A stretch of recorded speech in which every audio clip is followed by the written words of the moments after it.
Hi, this is the bad boy, Joey Janela, and you're listening to the Going In Raw podcast. Joey Janela always goes in. This is the American Nightmare, Cody Rhodes, and you are listening to Going In Raw. Hey everyone, Kenny Omega here. In case you didn't know, we have an awesome kick butt show called Steve and Larson's Going In Raw, and they're going to be supporting AEW every week amongst many other things. Goodbye and smooch. Good night. Bye-bye.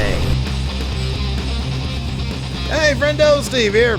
And Larson. And welcome back to Going In Raw, the only pro wrestling podcast you'll be listening to right here at youtube.com/Steve and Larson, available wherever podcasts can be found.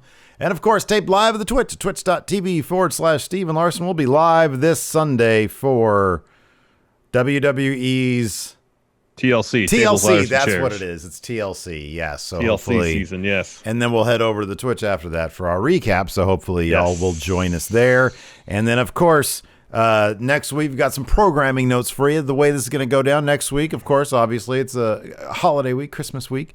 So to give us a little bit of time off with our families, on Wednesday we will be doing a live watch along with both first NXT and then after the NBA game, AEW, with no recaps. We're just going to watch the shows and enjoy them with the friendos. We'll take that week off. In terms of recapping those particular episodes. Yeah. We're going to take SmackDown off as well. Maybe we'll talk about it on the Monday News Brief or something. Yeah, maybe. Because Friday's like actual Christmas, right? Yeah, that's actually Christmas Day. Yeah, totally. I'm not going to work on Boxing Day. That's a holiday too, and it's a Saturday. True. So yeah, that's going to be the deal. And let's be honest, come on, SmackDown is probably going to be an all-time Nothing Happens episode because, like, who's going to watch that? You're going to get a Miracle on 34th Street fight and not a whole lot else. Pretty much. And then, of course, I have been talking this up, but this is the first time on one of our shows that we've brought this up. Evidently, Larson was incorrect when he found Green Lantern on Amazon. You gotta rent it. I was not incorrect at the time when I saw it. When I decided that's the movie to watch, it was not. You didn't have to rent it. It was available free gratis with the Prime subscription. That has since changed. I have to take your word about that. In any event, it's not available. So he's decided to screw me even further and gave me a worse movie to watch. I just presented you with a proposition. Let's not divulge it here. We'll talk about it on the predictions episode. And you have a couple days to think about it. We'll discuss it then. Okay. So you might not have to watch that particular film. Point is, Green Lantern watch along, sadly not going to happen. Another film will take its stead. It'll be either just as bad or worse. Okay. So a movie experience just as bad, or if not worse, than Green Lantern. So I confirmed this with Lacey. Christmas Eve, because she's going to be working. Bam is going to be at my in-laws. I will be all alone Christmas Eve. So Christmas Steve, there will still be a movie watch along. If you have Amazon Prime, you'll get to watch this movie on our screen with me. You're not going to be there. I'll have to be there. Right. And so that's still going to happen. It's just the movie in question is up for debate. That is in limbo right now. I will still be wearing my Green Lantern outfit, though. I hope so. It's a nice shirt. At least it looked like a nice shirt.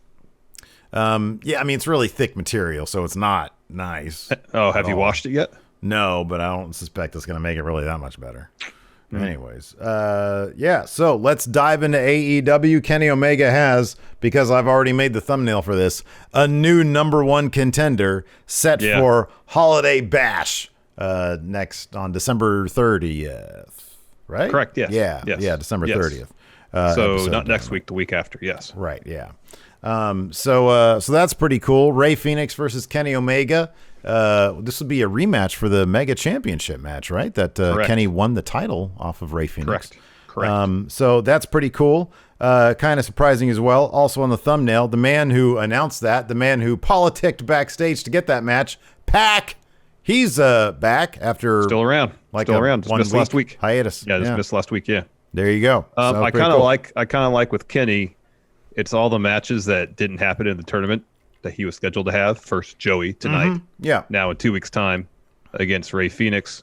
I think it's kind of cool that we're gonna get to see those matches, because the match tonight was a lot of fun with Joey Janela. He beat the heck out of Joey Janela. Oh my Joey got a gosh, couple yeah. licks in, Yeah. but the whole bit with Don Callis and especially Kenny doing commentary while the match was happening was a load of fun. You know what I really appreciated about that?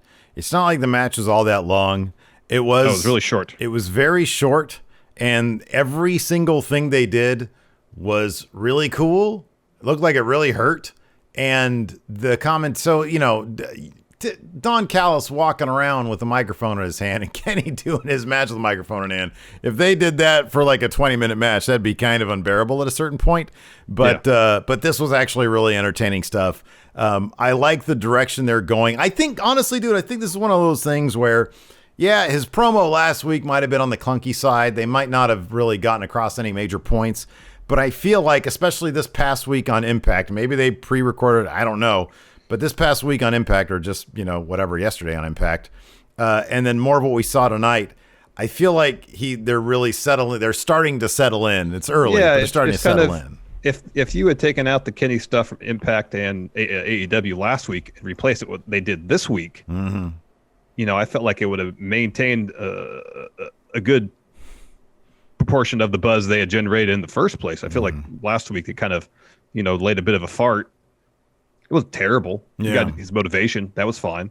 But they didn't really build upon it on Dynamite the night after his appearance on Impact. Whereas I felt like on Impact, they built to something there. He showed up on Dynamite, had a really fun match. You know, if the Good Brothers had showed up tonight on Dynamite, that would have kicked things up a notch. You know, I just feel like week after week, they need to kick things up a notch. And after Kenny won and Don Callis says, well, I'm going to Impact. Yeah, it's cool to hear his motivation. But then to hear more or less the same thing on Dynamite the night after was kind of a letdown. I understand they probably did that because a lot of people didn't watch Impact and they would need to hit those beats. Could have been a different approach to it, because a lot of the stuff Don Callis said last week on Dynamite, he said verbatim the night before on Impact. That wasn't the case this week. I kind of feel like, yes, they're getting the ball rolling on things. They're getting some momentum. Maybe they've actually decided on where they want to go with this from a creative standpoint. And what I've seen this week, I've really enjoyed. Yeah, same here. I think that there was a lot of sort of cool stuff going on tonight. This is a really great question here in our live Twitch chat. Ryan, which, by the way, we do after all the shows that we recap. Ryan Supernova says, do you think Fenix will no-sell the one-winged angel like Laredo Kid? No, they're in AEW territory. That is not happening there. But my God, that was pretty funny there at Triple Mania. Dynamite kicked off with the Dark Order and Hangman Page taking on Matt Hardy and Private Party. This is a fun enough match. Silver and Reynolds really tried their damnedest to butter up Hangman Page, coming out with the little cowboy hats and bandanas on. Hats, yeah. That was a lot of fun. At one point, Page goes on a run and John Silver hops on his back, you know, starts doing the cowboy stuff. And at moments, they worked really well as a team. From a storytelling standpoint, I like that aspect of this match. However, when it counted most, teamwork wasn't there. Yeah, this is a really great way to build Hangman versus Brody Lee, because once Brody Lee comes back, he's not going to be happy that they have been unable. I mean, I imagine this is probably going to be the deal. They're going to be unable to seal the deal with Hangman. He's going to start yelling at Silver and Reynolds. Do you think it's going to be that, or do you think it's going to be Hangman's going to enjoy his time with the Dark Order, and maybe Brody Lee comes back and he's like, whoa, there's this new alpha here. I want to recruit people in Dark Order, but not other alphas. This is not a guy I can control. Regardless, John Silver's getting yelled at by Brody Lee. Exactly. Either path they go, or any other path, it's going to lead to Brody Lee yelling at John Silver. Oh, yeah. And then John Silver, in turn, yelling at Alan Angels. Yeah, it's going to be great. I'll be very That's the dynamics. So the finish of this, boy, that's a lot of notes I wrote here. So Silver avoids a top rope axe handle from Matt Hardy, hits him with a brain buster. He gets a tag into Paige. Paige goes on a run, does a bunch of cool moves. Eventually, Cassidy blocks powerbomb, gets a tag into Hardy. He hits Paige with a side effect. That gets a 2. Goes for a twist of fate. Paige blocks that, hits Hardy with a clothesline. He gets a tag to Alex Reynolds. Mark Quinn is in as well.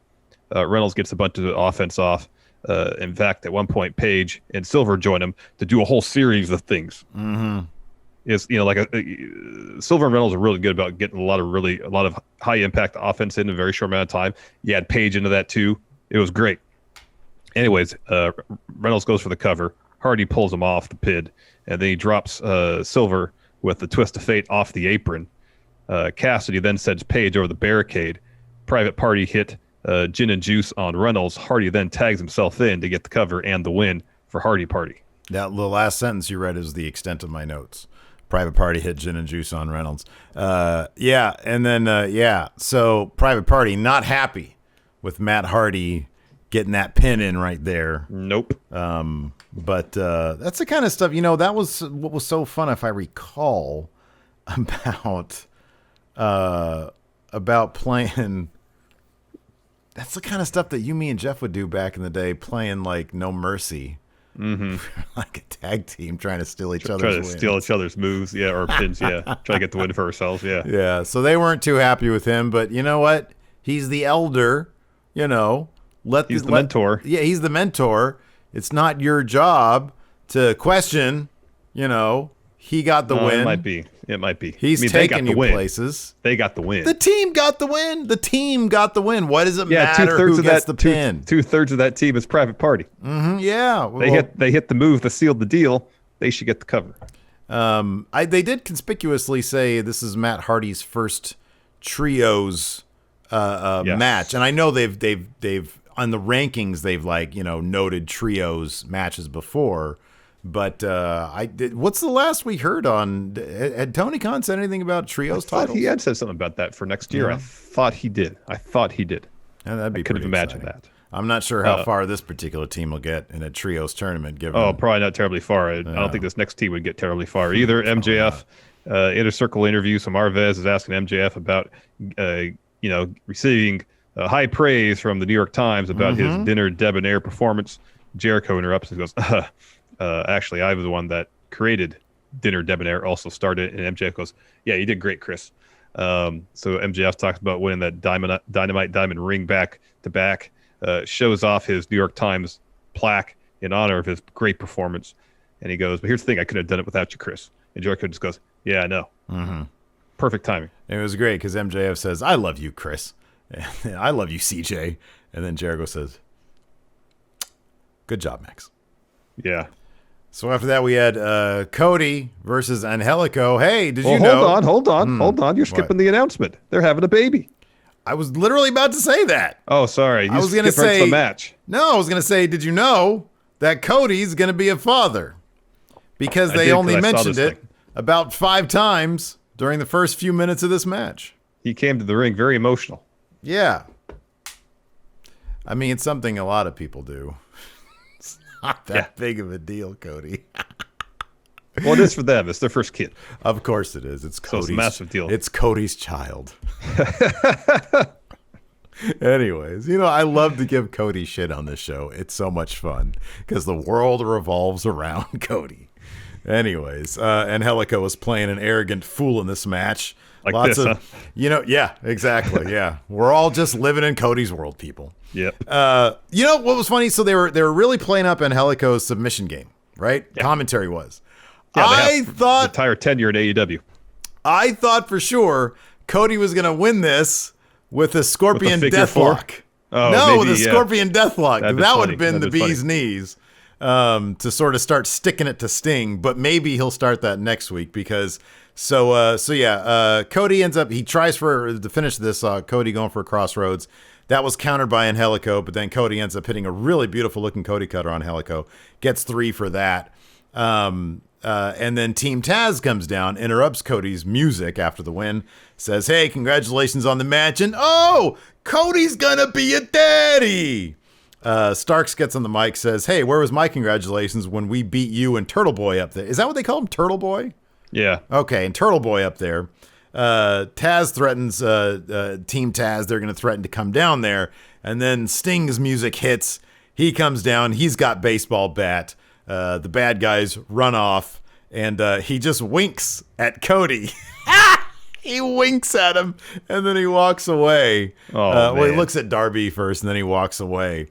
So, really That's pretty funny. Sticking it to Cody. Sticking it. Next, we have a Miro interview. Marvez tells us as well.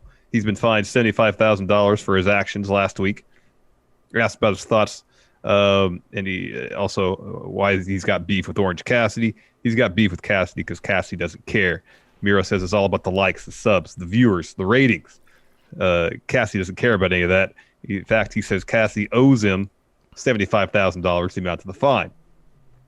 He's got a couple announcements next week on Dark. He's got match against Sunny Kiss, and then on Dynamite, he's going to reveal Kip and Penelope's wedding date. Okay. Very exciting stuff. Yeah, compelling stuff for Miro. Huge star at one time. After that... Could be again, Steve. So I actually missed that entire thing. Was Kingston's promo, is that what's next? Correct, yes. Okay, so for some reason, maybe, I don't know, I just elected to forget it. Eddie Kingston comes out, and he calls out his enemies. He says he's got a lot of enemies. The first one that he calls out is actual God. God. He says, somehow, some way, I'm still alive, eh? Yeah. I don't know what that's supposed to mean. And then he calls out Pac. Then he calls out Lance Archer. And then Lance Archer runs out and he attacks Eddie. The Butcher and the Blade make the save. Fenix and Penta make that save. And then Pac makes the ultimate save. Yeah, because during when he listed Pac as enemy number 2, he's like, he's at home nursing his injuries. He's not coming back. His career is done. Mm-hmm. Yeah, right. That's what Eddie said about Pac. So when a whole brawl breaks out, Fenix hits a tornado on Butcher and the Blade on the outside. Archer grabs Eddie by the neck. And then Pac comes in and just kicks Eddie's head off. And so Archer and Pac, they have a stare down. They start getting each other's faces. But then they all sort of turn their attention to their common enemy, Eddie and the family. And they're walking away. And then you just see, like, Pac sort of puts his head through the ropes, and he's like, oh, you bastards. And then you see Archer sort of turn his attention to Pac. He is not happy. Not happy at all. Not happy at all. Speaking of someone not happy, Dustin Rhodes not happy about 7. So he has an interview. He says 7 was a bad idea years ago, and it was a bad idea last week. Says, Evil Uno, you're wrong about Dustin being third most important member of the Rhodes family, and he wants to kick Uno's ass next week at Holiday Bash. So that's happening. Short, fiery promo. Yeah. From Dustin Rhodes. After that, we had like a 48-man tag match. It was 12 because Wardlow couldn't make it. Wardlow couldn't make it. They announced it, so they took Cutler out of it too. Okay. Oh, poor Cutler. He's the guy who gets bumped. After that, we had Inner Circle versus the rest of AEW's face locker room, basically. The best friends, Griff Garrison and the Varsity Blonde guys. And Top then Flight. Top Flight. That's right, Top Flight. Top Flight. Yeah. Fun enough match. Yeah. Pillman Jericho's laying into Pillman with some chops, but Pillman was laying right back into Jericho too. Those chops at the beginning of the match were stiff. What did Pillman do backstage to get beat up on every single week? Because I'm gonna have a close eye on this guy now. Everybody's just beating up on the guy. Yeah, I don't know. So I don't know. Make him humble. I don't know. Anyways, finish of this sees Griff Garrison. He's in. He does a few moves. He's around the ropes. Jericho clubs him with Floyd. Hager gets the tag in. He drops Griff with the clothesline, then hits an F10. Shout out to Wardlow. And then similar to the opening bout, MJF puts his hand out. It's like, tag me in. I want to get the cover. He covers Garrison to get the win. And then Inner Circle starts beating up on Griff. Top Flight takes out MJF and Jericho with some stereo drop kicks. Setting up a bout for next week. Right. This next bit was pretty interesting in that Thunder Rosa, she had an interview promo / thing with Marvez, I think. And she was talking shit about Britt Baker, but she also said multiple times that she belongs in AEW, which I thought was kind of interesting.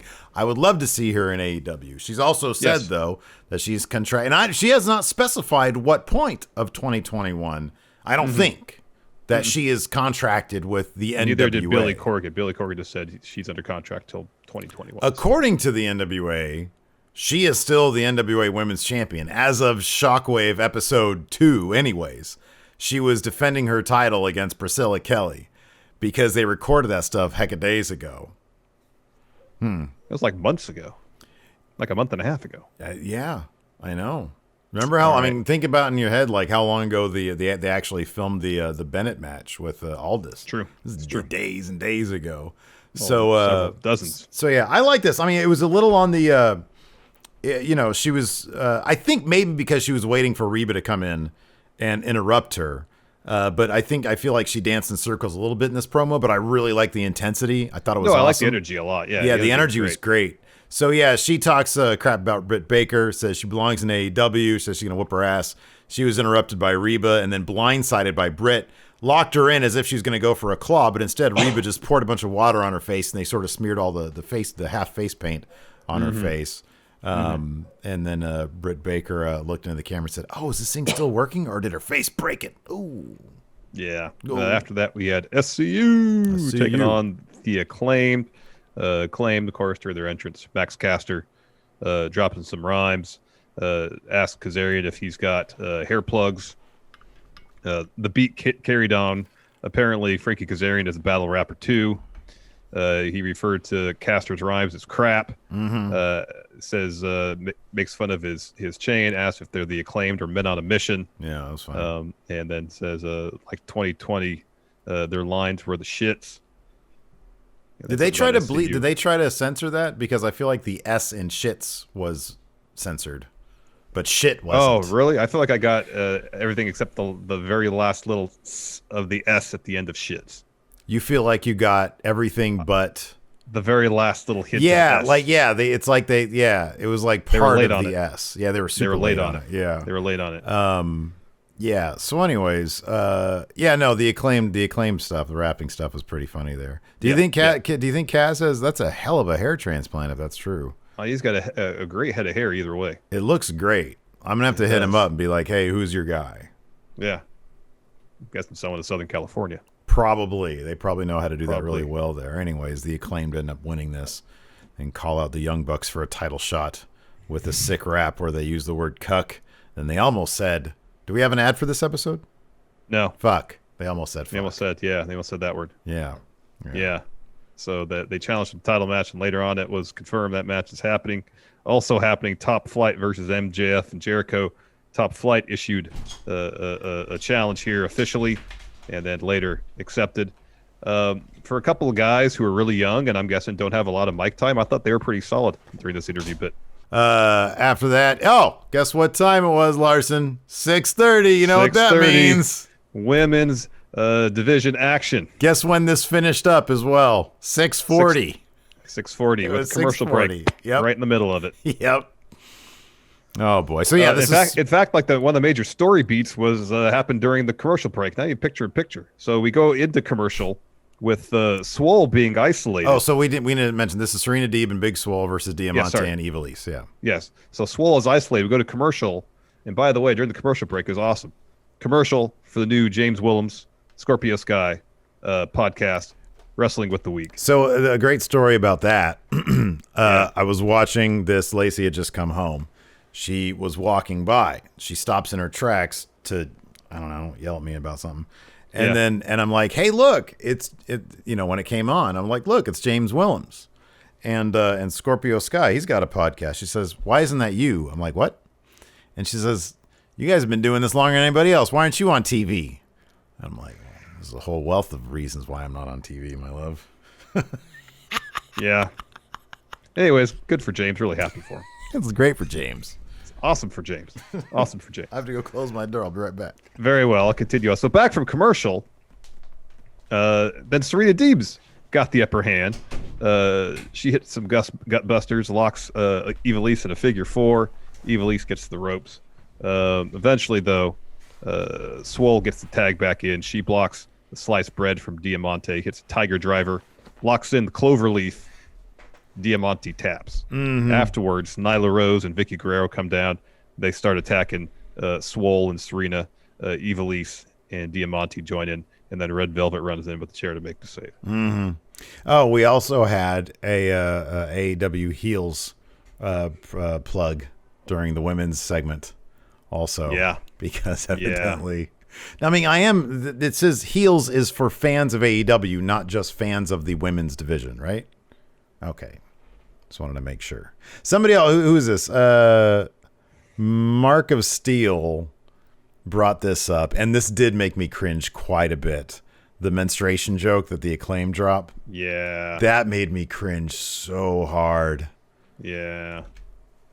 Anyways. Yeah, so let's see here. After that, we had a Best Friends promo. Chuck talked about their beef with XLAX, saying they'll never be over. Trent talks about Miro sabotaging Cassidy's efforts last week, get that Dynamite diamond ring. Said they're excited to hear about Kip and Penelope's wedding announcement, but guess what? They'll be there next week too. And that was the end of the promo. That was the punctuation. Yeah, we're going to be there too. Yeah, I mean, I would think so. It's which I get the idea. It's a veiled threat. We're going to be there. We're going to come beat you up. Yeah, but there's no. I feel like punctuation. I feel like the Trent and Chuck that we saw sitting next to us at Starcast. We didn't go to Starcade. No. At Starcast is the Trent and Chuck that I'd like to see in front of the cameras. Because like intense guys is not what they are. And so but sort of, mellow, almost Beavis and Butthead-ish. Yeah. Lovable guys. Yeah. With tons of charm. Oh yeah. Oodles. I think they could figure out a way to have that translate on camera. And especially, having them with Orange Cassidy. Right. Maybe they think it's just too much. It's too chill. It's too chill.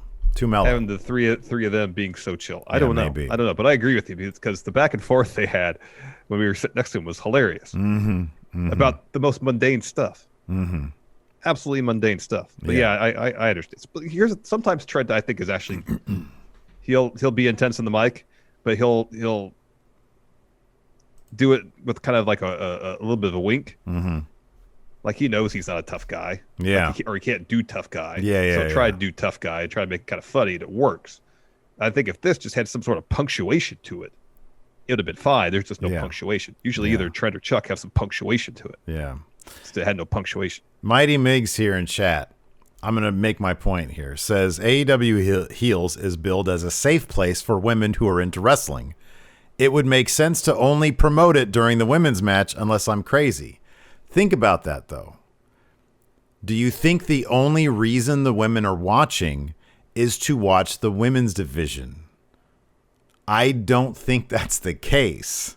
I think that the women aren't only tuning in to watch 10-minute segments out of a 2-hour show if they're tuning in. And I'm sure that's probably something that many women do enjoy, many men enjoy as well. But the higher rated segments during the entire broadcast, maybe plug it during those, then you'll have potentially a wider swath of women who might be interested in your product. I don't get the idea of simply promoting it unless they have some sort of Moneyball-esque demographic suggesting that women are tuning in for those 10 minutes at 6:30. Or that when they run the plug for heels, it gets more leverage if it's featured during a women's match versus any other time on the show. Yeah. Maybe they have some data that supports that. Yeah. Tony Khan, he's really into the analytics. Yeah, sure. So yeah, it's entirely possible. Yeah. I don't know. I mean, this isn't even really a criticism. I'm just saying, wouldn't it make more sense? Because it's always during the women's division that they're promoting this thing. Yeah. No, I'm not. And Mighty Mig says, okay, I see what you mean. It's just odd to me. Like you have a product that where the higher ratings are. Wouldn't you promote it? I mean, they talk about it for 10 seconds. I don't know. Even just to plug it multiple times during the show, You would think, you scatter regardless. Because they're charging like $50 for this thing. Like I think it's like $50 for the year or something like that. They're charging like a pretty penny for it. Get it out there. We had a brief Jurassic Express video package next. Next week, it was announced that Jurassic Express will be taken on 3 members of the Dark Order, I believe. Then FTR storms commentary. Cash is like, I thought tag team wrestling was a focus around here. It's not a focus anymore. We're not on the show. And Dax He was basically frothing at the mouth, spitting into the mic, overmodulating. Yeah, it was too much. Oh, I loved it.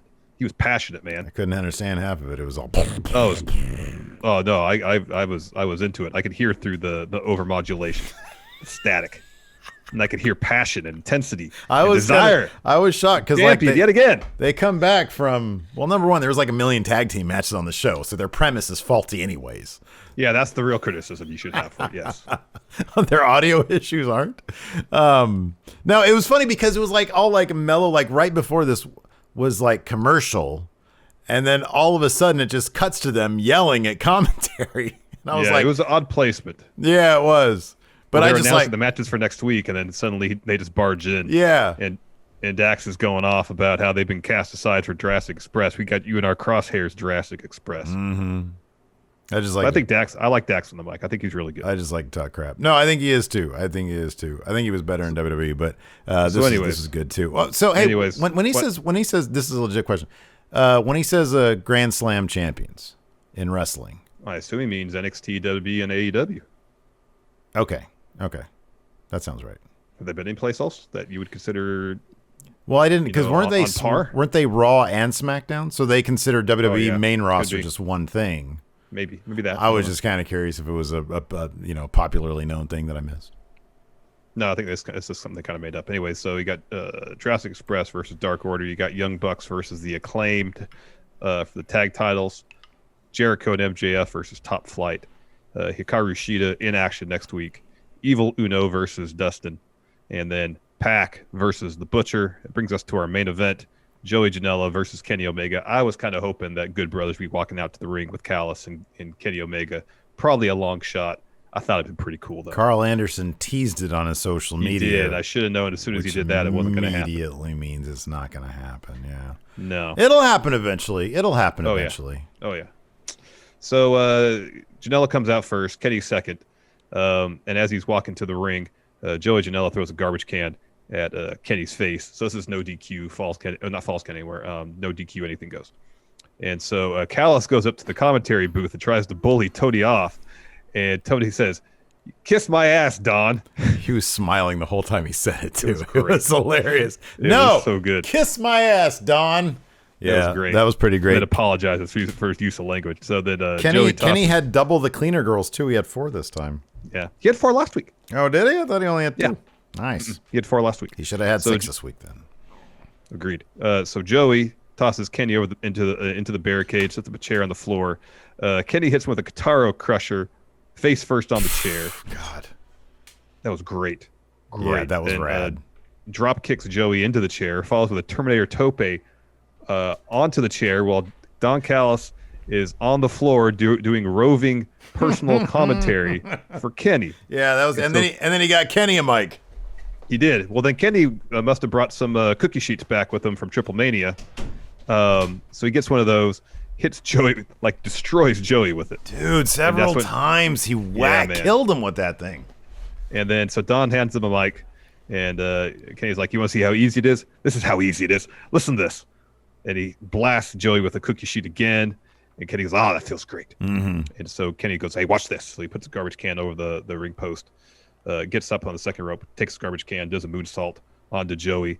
And then he starts talking crap to Joey. He's like, "Get up, Joey. Mm-hmm. Well, I'm going to pull you up by your little pigtails." Yeah. Starts talking crap and then chops the hell out of him. Oh, God, it was so loud. Hits him with the knee. I mean, he's holding a mic there, too, so that helps. Mm-hmm. And then another shot from the cookie sheet. Puts the can atop Joey. Hits a springboard double stomp. Goes for a one-winged angel. Joey reverses into a poison Rana. Sunny Kiss pulls a table from under the ring, sets it up ringside. Joey puts Kenny on it. Goes up top. Hits a leg drop off the top rope. Dude, that looked so ugly. That looked nasty. Like his ass basically landed on Kenny's head. Mm-hmm. That was rough. That was rough. So then Joey puts Kenny back in the ring, goes for a moonsault and misses. Kenny hits him with a V trigger. Mm-hmm. Another one. And the sell Joey did on that where his arms got all stiff. Yeah. Hits a one-winged angel for the win. Callis hits the ring afterward, presents Kenny with the title. Callis says the haters have been silenced. No more unanswered questions for the world champ. Death Triangle walks out. Pac says, "Oh, we have some unfinished business, Kenny. I'm not here for personal gain. I'm not here because I'm selfish. I'm here to address an injustice." He says, "Fenix never lost the tournament, so how can you really call yourself the champion?" And Callis says, "Pac, I got a lesson for you. Wrestlers don't tell the world champ what to do." And Pac goes, "Oh no, Don, you're wrong. I spoke with Tony Khan, and on December 30th, Omega will defend the title against Rey Fenix." And the show ends with Kenny Omega yelling at Pac, "Who do you think you are?" Mm-hmm. Yeah, it was good. Fun end to the show. Yeah, no, it was good. Holiday Bash looks to be a pretty good show. Anyways, let's answer some questions. I have a Patreon thread open here. And I will be here on Twitch. Okay. Let's see here. Church Jackson. No, here we go. Jake Hager was caught on camera laughing at Jericho getting chopped. Name the 5 things Hager does that he doesn't want on camera. If his Twitter account is to be believed, his talking about his politics. Yeah, probably. Scooter with the sub, thank you very much. There's only 1 month away from celebrating almost a quarter of the year with you guys. Well, thank you very much, Scooter. We've been around that long. Wow. Let's see here. Pacific Caleb, with Brandy pregnant, who is the top contender to take her place in the match versus Shaq? in the upcoming Brandy Rhodes versus Shaq match, who's going to take her place? I'm assuming that they might try to. I mean, if tonight's any indication, they made a big deal about Red Velvet. Maybe they'll try to polish her up a bit more before all that. Maybe. I don't know. Jorge D gifted a sub to Dang MQ. Thank you so much, Jorge. Thank you. Dr. Steve Winters with a sub as well. Yeah, Dr. Steve. Yeah, go ahead. Sorry, go ahead. Recovering from COVID virtually with Friendos. Thank you all for the content. Hope you're recovering well there, Dr. Steve no Winters. Kidding. Oh, boy. Be careful out there, everybody. Wear your masks. Let's see here. David Matushek, will you ever interview anyone from New Legacy Inc. or Chris Danker and talk about your favorite wrestling video games? Sky's the limit. Maybe. Yeah. Maybe. A Peachy Tree recently watched the seventh thing from WCW. How great would it be if Orange Cassidy was revealed to be the young boy from the 7 promo video, and that's why he always wears glasses? Oh, that's pretty funny. That would be funny. That would be hilarious if they actually did something like that. That'd be a deep cut. That would be. Joe Juarez, who made the better Parenthood announcement, Mox or Cody? I appreciate Mox just being super low key about it. I liked Mox's story. I like Renee's story about how she accidentally texted Bailey the news first. That's a much cuter story than parting the seas so that everybody knows about your child. One thing I failed to mention earlier in the opening match, I did like how Excalibur, at least, I don't know if he dubbed them this, the team of Reynolds, Silver, and Hangman, the good, the bad, and the hungy. That's so good, huh? That is funny. That is really funny, yeah. Johnny Hungy. Oh, my goodness. Let's see here. Oh, that's funny, yeah. Alvaro Vega says, Power Rank, the next life events Cody will air on Dynamite. Kid's first baseball game, child's graduation. First steps. Yeah, kid's first day of kindergarten, everybody. Everybody, look, I've got a child now. Jorge D, after watching Triple Mania, which AAA wrestlers do you guys want to see in AEW? What would be the matches? I want a rematch between Kenny and Laredo Kid.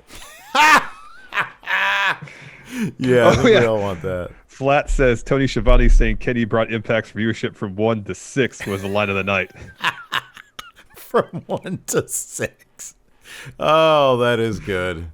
Dude, yeah, Schiavone is on such a roll with the Impact shade. It's hilarious. It's pretty damn funny.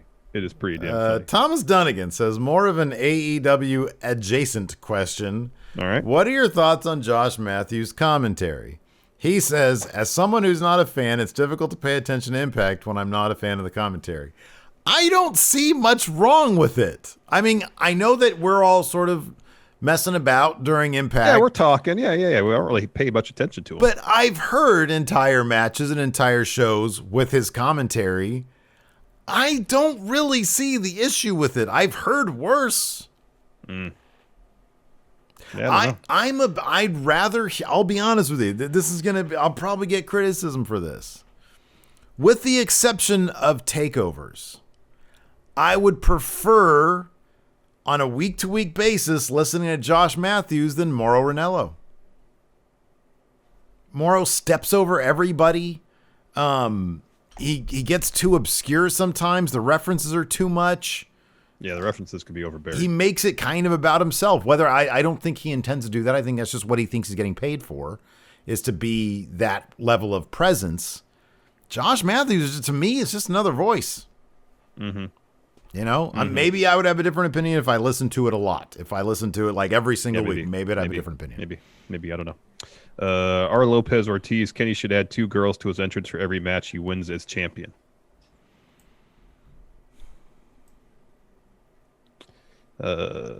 John Elite 45 for life. Do you guys think we'll ever see Scarlett wrestle in a WWE ring whatsoever? Yeah. I hope so. Yeah. I really hope so. So when I asked you for your predictions for ratings this week and you called me mean-spirited, that wasn't my intent. My intent was just if you thought AEW was going to get over 1 million. And that's White Brownie's question. Will AEW hit 1 million this week? Oh. I'm sorry. I didn't mean to frame you as a bad guy. I'm sorry. We did. I'm sorry. No, because I feel for NXT, and I feel like it's I feel. I know you do. I know you do. I think they're in a bad spot, catching flack probably for stuff that is out of their control. I don't know. I mean, it's possible. I mean, if they were 5,000 away last week, something like that, yeah. Maybe they will. Maybe, I don't know. Let's see here. B-Rock, is there a more contrived move in wrestling than the Cody Cutter? It takes me right out of it every time. I like the Cody Cutter. I think it looks great. I think there are more contrived moves. Yeah, I mean, I don't think it's any worse than a lot of moves that involve someone doing a springboard off of or walking up the ropes like he does. So, like, Undertaker's old school to me is more contrived. Oh, yeah, you should be able to pull him off the top rope at any time. Because the person's just holding on to you. Yeah. Gareth, if Bret Hart came to AEW, who would he mentor or manage? Well, Bret Hart, I'd manage myself. You know, give me the. I was the first person to hold the title. It's true. It's true. I know it's true. It's true. He'd try to manage Sting. There you go. He took my move. Stole my move. There you go. Ryan Rubik's Cube. Who would win in a triple threat match for the Billionaire World Championship? Jeff Bezos, Bill Gates, or Elon Musk? Sorry, the real answer to that last question might be Pillman. Yeah. Sorry, what was that last question? What was that question you had? Billionaire World Championship, a triple threat match. Bezos v. Gates versus Elon Musk. Who goes over?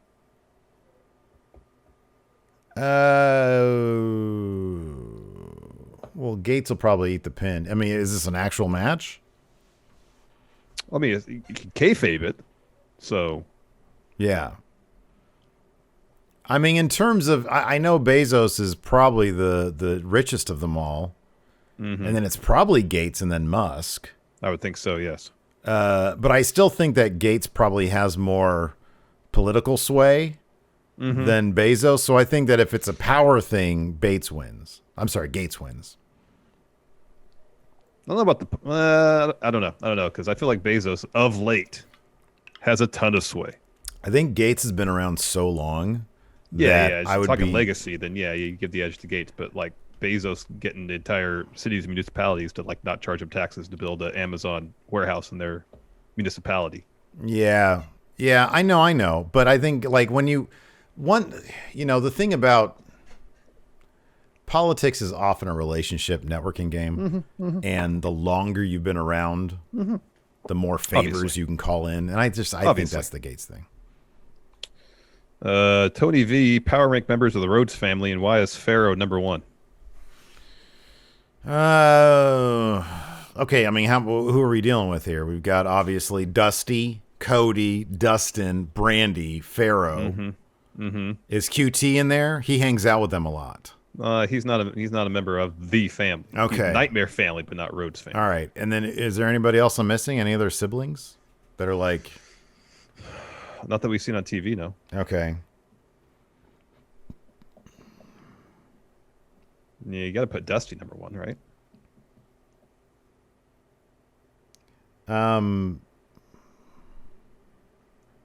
At the end of the day, 20 years from now, who's going to have a higher legacy rating, Cody or Dusty? Dusty. You say that way too quick with too much certainty. Cody built a company. Like an actual competitor. I know. Dusty was really influential, but something tells me by the end of it all, Cody's going to be probably more. Remains to be seen. I'm going to say in the end, it's going to be Cody, Dusty, Brandy, Pharaoh, Dustin. Wow, Dustin. That low, huh? Yeah. Wow. Dangam Q, with their Ring of Honor contracts expiring in a few weeks, do you want to see Roosh and Dragon Lee in AEW or WWE?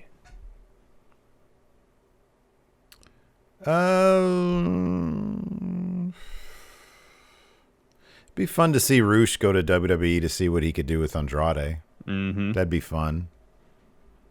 Yeah. And who's the Dragon Lee? He's the other one whose contract is coming up. Yeah, I guess so. I mean, I guess there's so many fun matches in AEW for that guy. I know. And WWE doesn't have a great track record with luchadors. Nope. Or, you know. So Hugh Longheavy says there was a barbed wire broom very visible under the ring. Janela looked right at it. Yeah. Everybody ignored it. Yeah, I know. did not notice that. I know. Yeah, it was funny. Yeah, he was looking under there, and I was like, why didn't he just pick that thing up? He was looking for something very specific, though, I think. Yeah.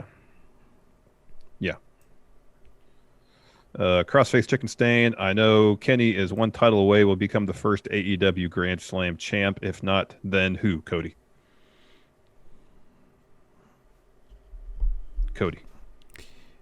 Yeah, Cody he'll if it's not Kenny.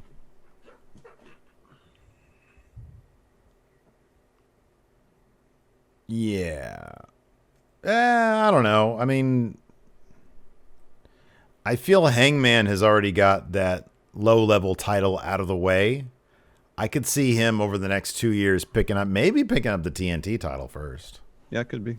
And then the major title. I could see Hangman being the first Grand Slam. Yeah, entirely possible. Mm-hmm. Yeah, Jorge says Cody will not go to the tag team division. You know why? Because if he picks up a win, he's going to get the pin.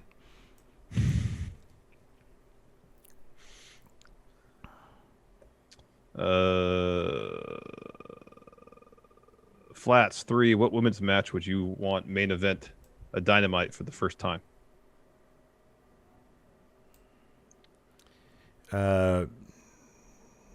I think the way they're building Britt Baker and Thunder Rosa, I think they should do some sort of look. Once Thunder Rosa's out of her NWA contract, you very quietly you make that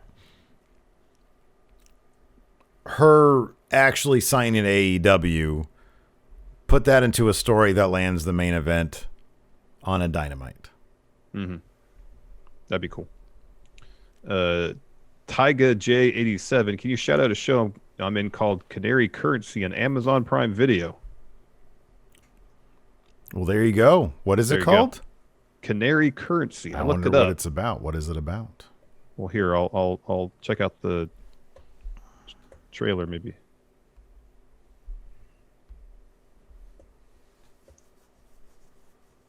Anyways, keep going.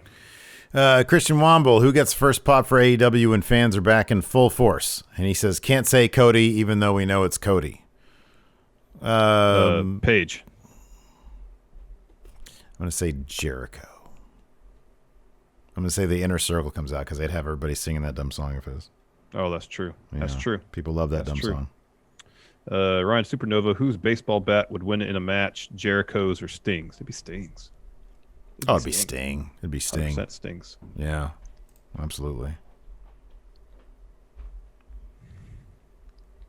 That's all the questions I have here on the Patreon. Right. Do you have your research available for Canary Currency? Oh, I saw it up on Amazon Prime. It did not have a trailer. It just played the first episode. It was about 13 minutes. What is the premise of the show? Oh, I'll look it up again.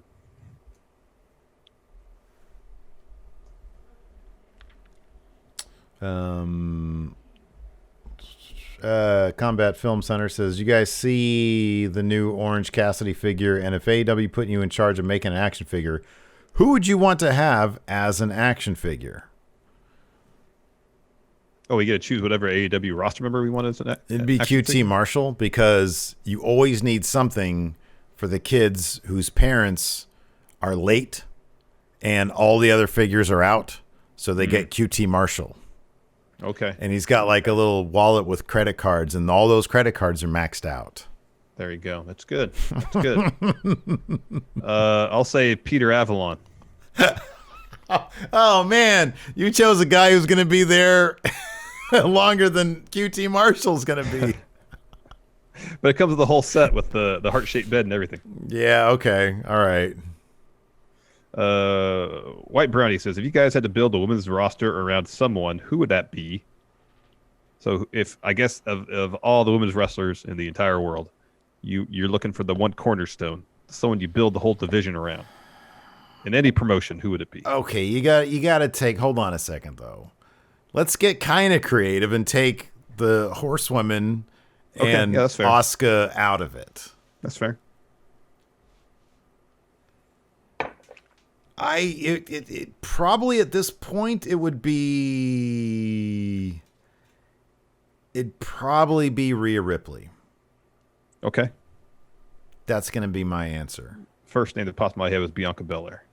That's a good one. That's a really good one. That's a really good one. Interesting question from Hugh Longheavy. If AEW did a special show on a Monday, could it beat Raw in the ratings? No, not right now. The thing is, if they had done that, you would get your first Raw SmackDown Super Show. That's what would happen. Yeah. It would be basically WWE would put on WrestleMania on a Monday night to make sure that they don't get embarrassed. Yeah. Yeah. That's what would happen. Yeah. A&J Network says Scarlett should absolutely has to wrestle on TV at the very least. She's far too talented. Calls it a missed opportunity. I want to see one of those destroyers, man. She delivers great destroyers. Shadow Swordmaster, do you think there should be a title for stables or factions? I mean, the most I'd want to see is a trios title. I think they have enough people to do that. And make it like a heavily dark title, you know? Yeah. All right. Anyways, that's going to do it for us. Thanks, everybody, for tuning in. We appreciate it. Until next time, we'll talk to you later. Goodbye. Help support Going In Raw today by becoming a Friendo Club TV member. You'll get access to new bonus episodes every week, including Friendo Club Arcade, Live Power Rank, Vintage 10 for the Wins, and Ask Steven Larson. Get access to Friendo Club TV today by becoming a $5 and up patron at patreon.com/Steven Larson, by throwing us a sub at twitch.tv/Steven Larson, or by clicking join at youtube.com/Steven Larson.